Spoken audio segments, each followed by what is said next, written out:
Ahora sí saludo a Carlos Matienzo, analista de riesgos y seguridad.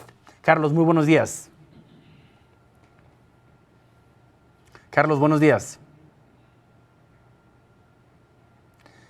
Pues bueno, Carlos Matienzo es un politólogo y maestro en seguridad por la Universidad de Columbia y escribió un artículo interesantísimo en la revista Letras Libres sobre el coronavirus y el crimen organizado, porque por supuesto que hemos estado hablando de cómo el coronavirus va a afectar a las pequeñas y medianas empresas, cómo va a afectar a los grandes corporativos, cómo puede afectar el día a día, la salud mental, pero también el crimen organizado es un sector de gran tamaño en México. Ahora sí está con nosotros Carlos Matienzo, analista de riesgos y seguridad. Maestro Matienzo, ¿cómo estás? Buenos días. Hola, Panch. Muy buenos días a ti y a tu auditorio. Justo les estaba comentando que escribiste un artículo en la revista Letras Libres sobre el impacto del coronavirus y esta pandemia en el crimen organizado, que por supuesto no se escapa de esta realidad. Pues así es, Pancho, o sea, nos guste o no, el crimen organizado es parte de nuestra dinámica social, es parte de nuestra actividad económica y pues sin duda les va a afectar también esta pandemia que estamos viviendo todos del COVID-19. Y de hecho ya está afectando en algunos sectores, por ejemplo, el Cártel de Sinaloa y otras organizaciones dedicadas al narcotráfico están viendo una caída en los insumos desde China para producir las drogas, hay una caída también en el consumo en Estados Unidos y el gran problema es que no a todos los afecta por igual. Por ejemplo, no es lo mismo estar a la cabeza de un cártel que estar en la base, que es donde se vive al día. Y lo que podemos esperar es que el estrés financiero sea mucho más grande para quienes están en la base de las organizaciones criminales y entonces se trasladen a otros delitos. Podemos esperar el aumento de delitos como el fraude, los delitos cibernéticos, el robo a negocios, los saqueos, tal vez el robo a gasolinas.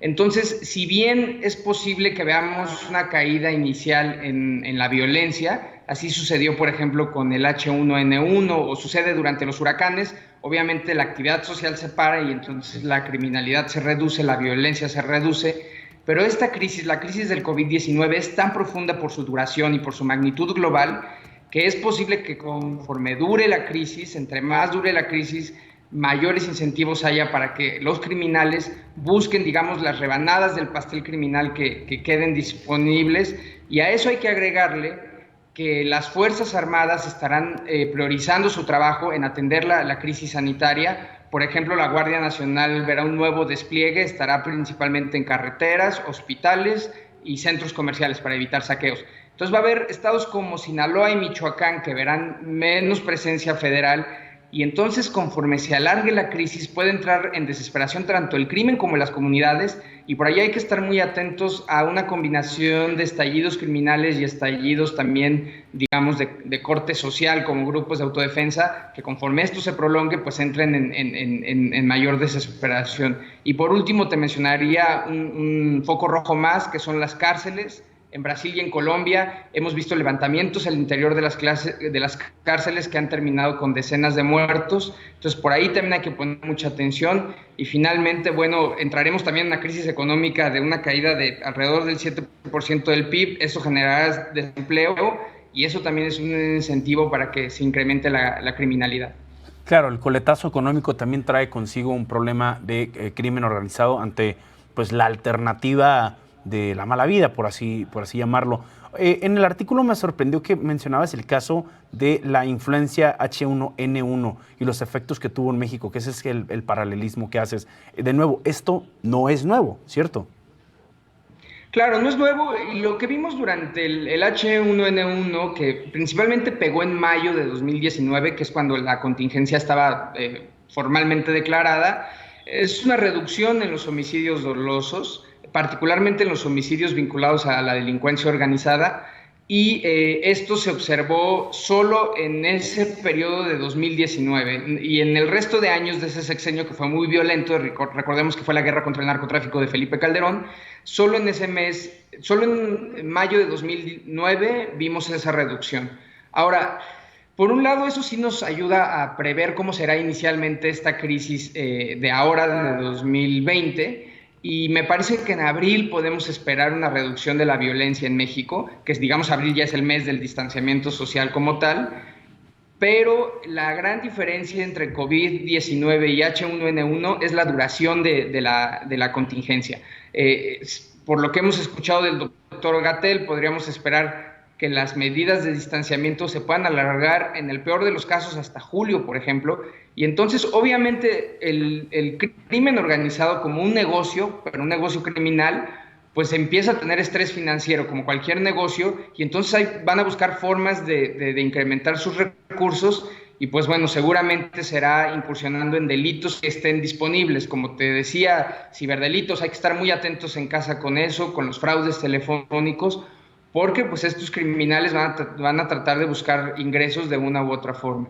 Claro, me parece interesante cómo pones el énfasis en la parte del negocio criminal, porque es una aproximación donde dejas de lado ciertos pues, sentimientos que uno pudiera tener o valoraciones morales que obviamente existen, pero también entender el fenómeno como algo mucho, mucho más complejo. Ahora, ante esto, y haces el énfasis en los delitos de fraude, pero ¿qué hay acerca del secuestro? Porque yo recuerdo particularmente que por ahí de 2008, 2009, cuando habían los problemas del crimen organizado, los de abajo, como les llegan a llamar, se ponían a secuestrar, ¿no? ¿Este es un riesgo que podríamos también ver o más bien en tu opinión de experto, crees que se van a ir a otro tipo de delitos?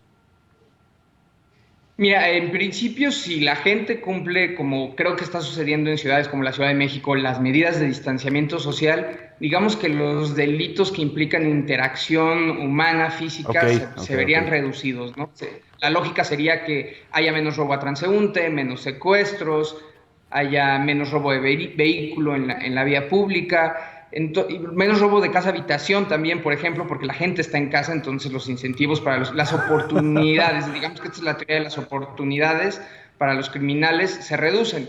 Pero sí hay que estar muy atentos con, digamos, el secuestro virtual, que son modalidades que a veces no estamos tan acostumbrados a entender los mexicanos, pero hay que estar muy atentos en esta crisis. Por ejemplo, delitos cibernéticos, que de repente te manden un mail sospechoso y tú lo abras sin haber tenido el cuidado de ver que era una liga sospechosa y alguien tome control de tu computadora y te diga, si no me proporcionas un depósito de tal cantidad en una hora, voy a borrar todos tus documentos. Eso es algo que sucede, o sea, es uno de los crímenes cibernéticos más comunes. Hay que estar muy atentos con eso, hay que hablar con nuestros adultos mayores que van a estar en casa y que pueden ser víctimas de fraude telefónico.